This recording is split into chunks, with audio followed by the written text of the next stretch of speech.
Even after a little bit of a sluggish start, and Will Wade certainly has some gripes, this team finds ways to win in an impressive fashion.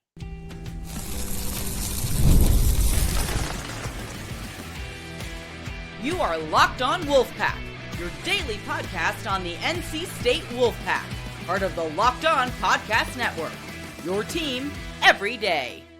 What's up, Wolfpack Nation? It's time to get locked in with Locked On. Thanks for making Locked On Wolfpack your first listen each and every day. We are free and available wherever you get your podcast and on YouTube, part of the Locked On Podcast Network, the #1 sports podcast network, your team every day. Our Monday show is brought to you by FanDuel. Right now, new customers can sign up today, bet just $5, and if that $5 bet wins, you'll get $300 back in bonus bets to use across the app. Download the app today or head on over to the website to get started. That's FanDuel.com. Play your game.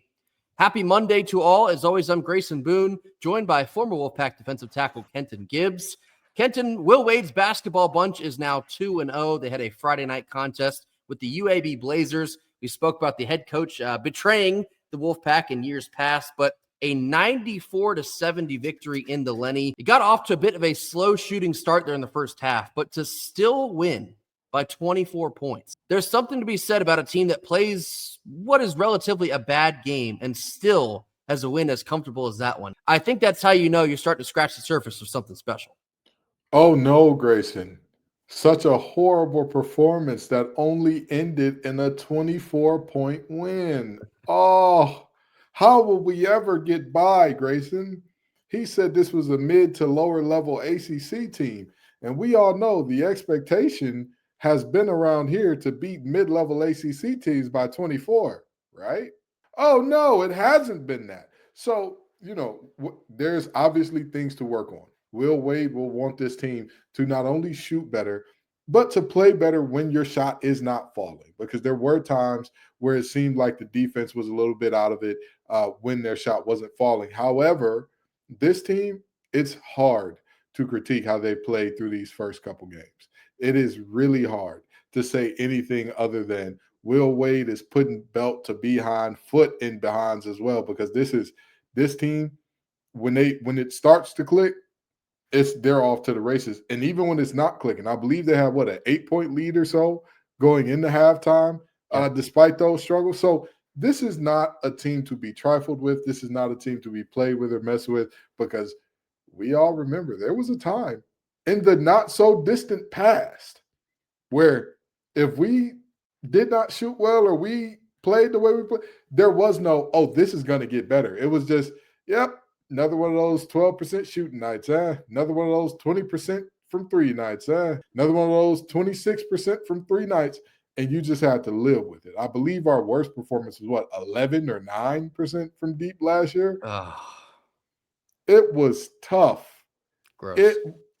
I'm telling you, them boys said we getting into carpentry early. We are the best bricklayers you will see on this side of the Mississippi. So to see this team perform in this way, to now see the expectation be raised to where it is, it's a great thing. And this team is stacking bricks in a different direction. They're laying the foundation of what hopes to be a very solid season. Because, Will Wade, he did have some gripes in the post game. He basically criticized some of the defense, allowing straight line drives to the basket for a lot of the success that UAB did have on offense. And I think for the first time this season, because before the addition of Sanye, do we have enough size / do we have enough physicality to cope with maybe a lack of size? And I think this was the first example of all right, some nights it might be a little bit of a grind to get that done, because Venal and Lubin didn't have a great game per se. He picked up 4 fouls, only had 8 points, just 3 rebounds. So certainly will be some times this season, especially against better competition, that you're going to have to do some patchwork there in the front court. But enter Moussa Sanye. 10 rebounds coming off of the bench is spectacular. And if the stat sheet I have is correct, 9 of those rebounds were in the first half. 9 boards coming into halftime is a freakish effort. And that's something that will help to patchwork that front court for the remainder of the season. I'm already starting to see some chatter of, should Sanye be starting? And like I said at the beginning of the season, it doesn't necessarily matter who starts and who comes off the bench. Who's making the biggest impact once they're coming into the game? Sanye took advantage of his minutes in this one. I cannot get over 10 rebounds in only his second collegiate game. Perhaps that is where you see some of his professional experience from overseas kicking into play for him. But I thought Sagne was pretty impressive there in the front court. Big Moose is already the team's leading rebounder. I want you to think about that for a second. Didn't take long. He's already the team's leading rebounder, and he has not played as many minutes as some of our other bigs. This young man has been fantastic. He has been a menace on the boards, the likes of which we have not seen here in quite some time. I'm excited. I like the guy a lot. Whether he's in the starting rotation or not, he's a guy that needs to be getting minutes consistently because he not only affects the game in a massive way on the boards, the stats that don't get registered, right? You don't get stats registered for a deflection. He's pretty good at getting those. You don't get stats registered for a really good contest. He's good at getting those. When Will Wade talks about too many straight lines to the bucket, who do y'all think was the one cleaning that up to make sure, hey, they're not dropping, this game isn't closer or they're not outright leading? It was Big Moose down there. So, I think he's fantastic. Also, Wolfpack Nation, just a suggestion, not forcing you to do this. Maybe we chant Moose when he gets a big rebound. Maybe we chant Moose perchance if he goes up and throws down a big slam, I mean, visiting fans won't know what's happening. They may imagine us booing, but in reality, we're all saying Moose because he's a fantastic young man, fantastic player. And again, Mr. Sagne, we're glad to have you. Not exactly a shock here, but the scoring for the Wolfpack was led by Darian Williams, Paul McNeil, Trey Holloman, and Quadir Copeland. Darian had 14, Paul 18, Trey 14, and Quadir 18. Those are going to be your workhorses for the entirety of the season. Yeah. And although the shooting got off to a slower start in the first half, the second half, you hit 7 of 14 from downtown. That's 50%. 69% in that second half, which really built the getaway car. We put up 53 points there in the second half, 94 overall. So it just goes to show you, even on an off night per se, they're going to grind you out. They're going to make you play for 40 minutes, regardless of if it's UAB or if it's Wake Forest. They will make you beat them for 40 minutes because they will not beat themselves. And so I'm going to end up sounding like a broken record talking about this over the course of the season, but Will Wade's demand for excellence being essentially like pissed off to a certain degree in the post game, saying that, the defense hasn't been good enough. And we got a lot to work on. We did some good things, but I have a lot of things in front of me that we're going to go over in practice. We're going to look at the film. We have got to get better in these very specific areas. Not trying to throw any dirt in the direction of any coach we've had in the last 20, 25 years, but this is what we're talking about. This is a championship mindset that even when you win by 24 points over what we expect to be a decent G5 team this season, it's still not good enough. We can always be better. There's always room for improvement. That's how you get to the top 4 of this conference. We talked about Will Wade and roster construction, and we're going to talk about it again later. But before we get there, this Matt Abel kid, he struggles from the floor, and yet he's still the team's second leading rebounder. That's the type of stuff we have asked for the guys who are complimentary guys. Come along, and even when your shot's not falling, positively impact the game. And Matt Abel is showing that early. He's showing that ability that even when it's not falling for me, even when I can't get a good look to drop, even when I can't hit the beach, I can't hit the ocean from the beach, I'm still going to find a way to positively impact this game somehow. To have that as a 17, 18-year-old kid, that's the stuff, dude. That's the stuff that turns your team really high-powered. Because he's going to have a night where he goes off for 15 to 20. He's going to have those nights every now and then. It's going to happen. I have no doubt in my mind he can be a guy. I'm not saying that's what he's going to average. I'm saying he's going to have a night or two like that. But on the nights where he isn't like that, is he a net positive or a net negative? And the way that he fights and battles and scraps on the boards, which you would think, he's a scoring specialist. He's not going to do what it takes to make it happen in that way, and he just does anyway. I cannot sing that kid's praises enough. The Wolfpack moved to 2-0 on the very young season. Their next game will be Wednesday night in the Lenny against the UNCG Spartans. Stacking bricks, stacking days, stacking wins, stacking progress as they move closer and closer to more consistently tough competition. Coming up next, we're going to get into the details of the women's basketball loss from Sunday, and we'll close out with a little bit of roster construction discussion. surrounding maybe the number one point guard in the country. This comes after a quick word from our sponsors. Our first Monday sponsor is Wayfair. The holiday season is right around the corner, and that means it's time to get your home ready to go. Whether you need more seating for guests, cozy new linens, or a fun serveware for holiday hosting, you don't have to wait. Wayfair's Black Friday deals are already happening all month long, up to 70% off everything from sofas to spatulas. You won't believe how fast everything gets shipped as well, and it's always just in time for the holidays. If you're used to hosting your family for the holidays, then you already know how much a difference a few new touches can make. Wayfair will make that easy for you. Don't miss out on the early Black Friday deals. Head on over to wayfair.com right now to shop Wayfair's Black Friday sale up to 70% off. That's Wayfair, Wayfair.com, Wayfair.com. This sale ends December the 7th. Thank you for making Locked On Wolfpack your first listen of the day, and thank you for making Locked On the #1 sports podcast network. Middle portion of our Monday show. Switching gears and talking women's basketball, they had yet another ranked matchup on Sunday. This one was in Charlotte, so a neutral site game against Southern Cal. And unfortunately, I think NC State might have been the better team. They really let one get away. A 69-68 loss. 0 points for the Wolfpack over the course of the last 4 minutes of this game. They had built out a pretty decent lead there in the third quarter, only to melt away in the fourth. Kenton, what do you take forward from a disappointing loss from Westmore's bunch? You want this loss to happen in the beginning of the season, and you want this team to work through those Westmore slumps. You know what I'm talking about, those patented 3 to 4 minute stretches where the ball just will not fall, and that's not a disrespect to Westmore. But it's a thing that's been a thing with Westmore coach teams for some time. And you can make the argument, well, that happens to every basketball team. Yeah, but it's the very inopportune times that they happen for us. And you just hope that they're not at the end of the game like this one was, which obviously ended up hurting you down the stretch. But as a whole, this team, they played well for most of the game. Camille Pierre, another double-double, 18 rebounds. I mean, yeesh, this is tough to get her off the board. Still the trigger, 11 rebounds herself, another good game on the boards. I think we need more floor spacing. We have to have the ability to stretch the floor in some meaningful way in order to give Camille Pierre the space and ability to cook. If we see what we saw from USC, and granted, most teams don't have as many big bodies as USC to throw at Camille Pierre, but the reality is simple.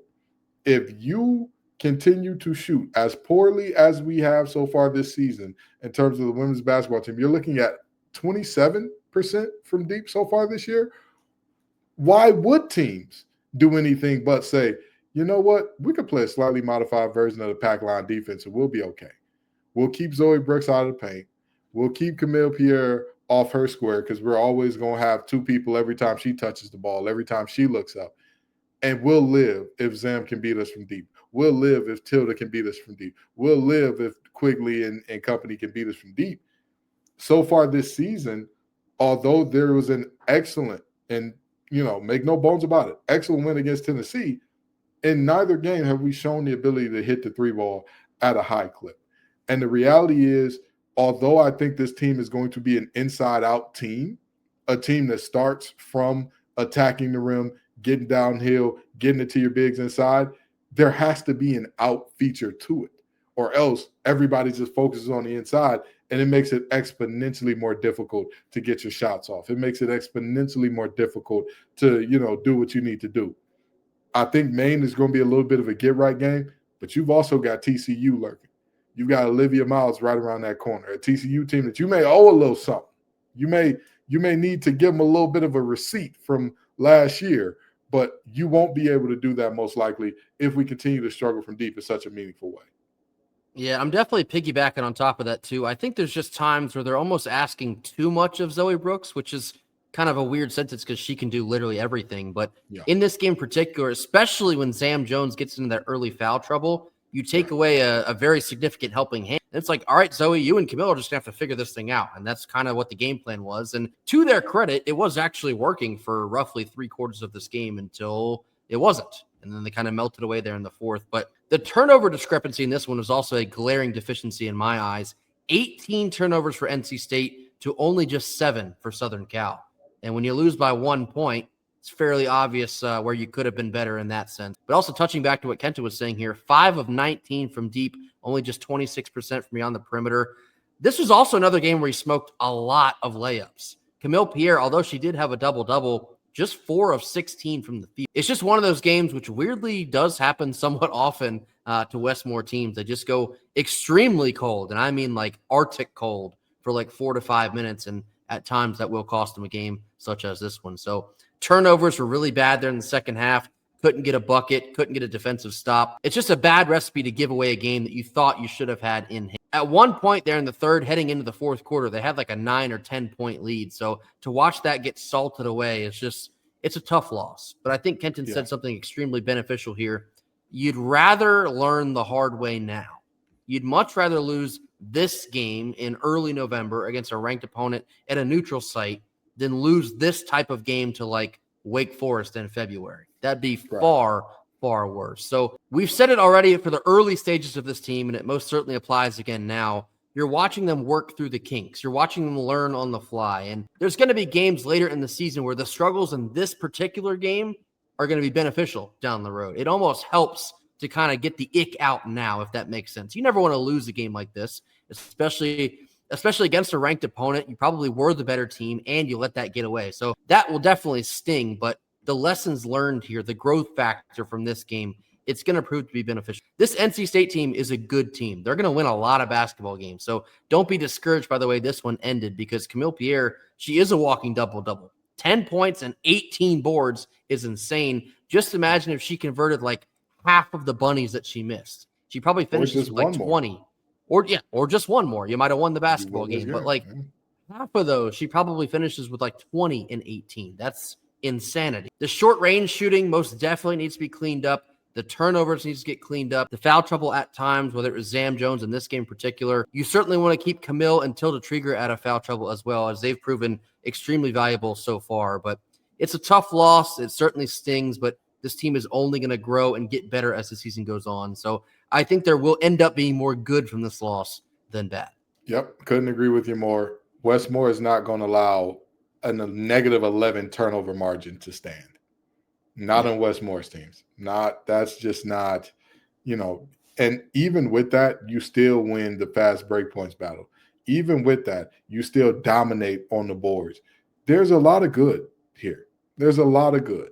Like Grayson said, you look like the better team for 35 minutes of this game, really 36 or so. And then it just slips away at the last second. Hey, give credit to USC. They did their thing. They showed up in a meaningful way. Davidson showed up in a meaningful way. More power to them.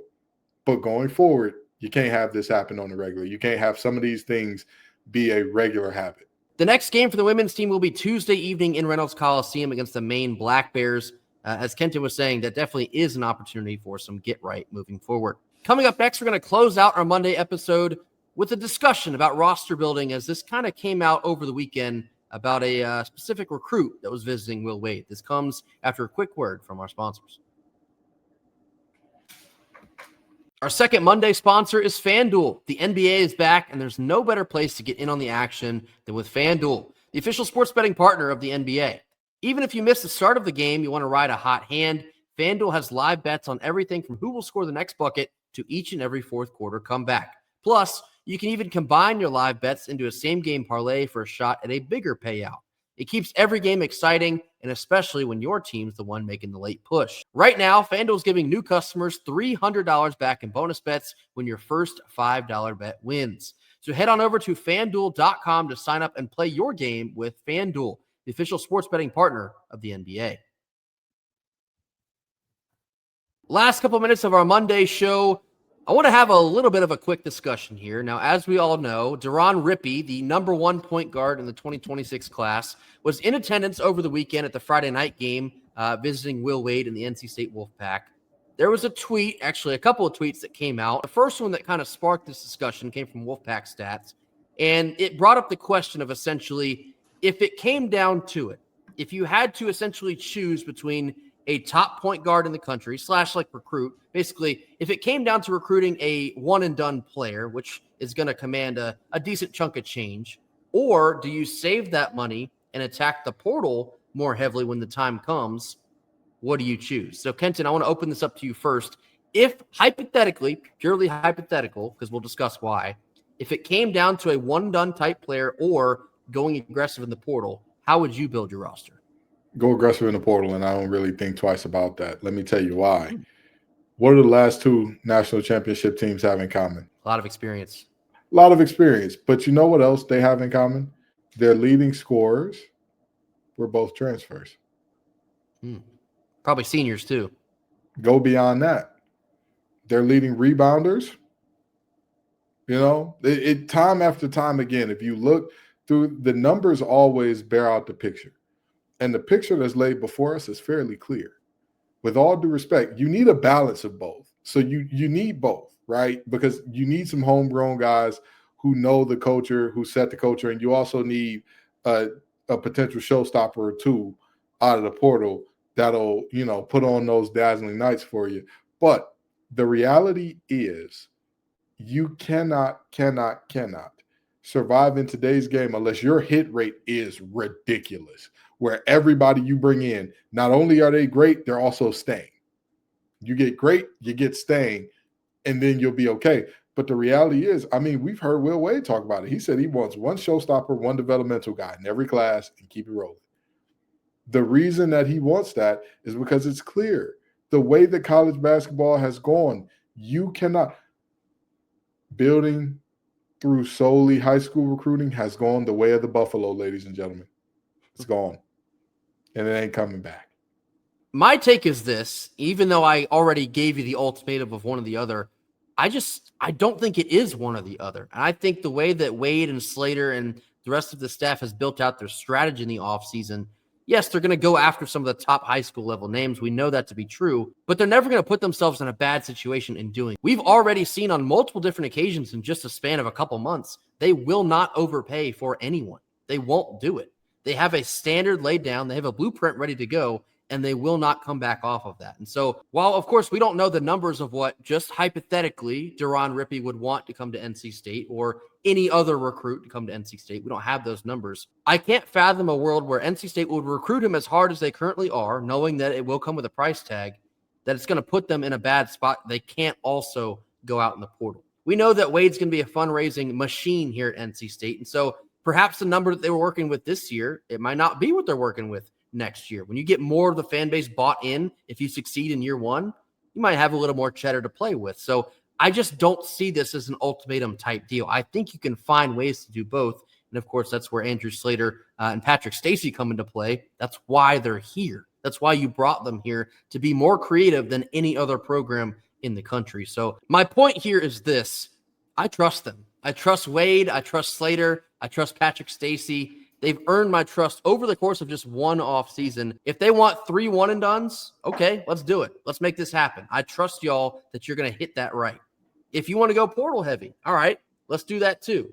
If you want to find a way to meet in the middle, if you want to get a Deron Rippey, if you want to also bring in a Cole Kluwer, that sounds fun to me. I trust this staff to get it right, and I don't see a path where it is going to be one way or the other way, because Will Wade, we know this to be true. He's going to make his own path. He's going to do it his way. Yeah, and again, the numbers bear out that you need both. I lean into the transfers because the transfers, by and large, you need a proven product to mix in with this has very high upside. This young man has very high upside, but we haven't seen him against college players. It could go a lot of ways. There's a lot of ways to do this. But I do agree with you, Grayson, in terms of Will Wade ain't recruiting nobody that this guy's going to take up the whole roster's worth of money. Yeah. That just ain't happening. Yeah, and I should have said this too. I forgot to mention this. I do agree, like on paper, if I did have to pick one, I too would lean portal because the experience factor is something that's very real. You can be a one-and-done player out of the high school ranks, but you don't have maybe 3 years of ACC basketball experience under your belt. That's a real difference. You can be super talented, but a lot of these guys, like a Darian Williams, I'm going to pick Darian Williams almost every single time. Like, seriously. Yeah. That's going to sound crazy to people that are like, man, like, would you take a Darian Williams over a Cooper Flagg? I'm not kidding. Yes, I would. I want a guy that's a preseason all-conference player of the year. He's been to March Madness and deep in that tournament several different times. That's who I want to lead my program. Not saying a one-and-done can't, because they can. They're a one-and-done for a reason. But if it really came down to it, I would want us to lean portal. But I just think in my mind, these guys are here to make their own path. They're going to make both ways work. That will do it for us here on Monday. As always, thank you all so much for joining us. Be sure to hit that like button. Drop your comments in the comment box. Mash the subscribe button if you have not already. We'll catch you back here tomorrow on Tuesday for more. And until then, go Pack. Go Pack.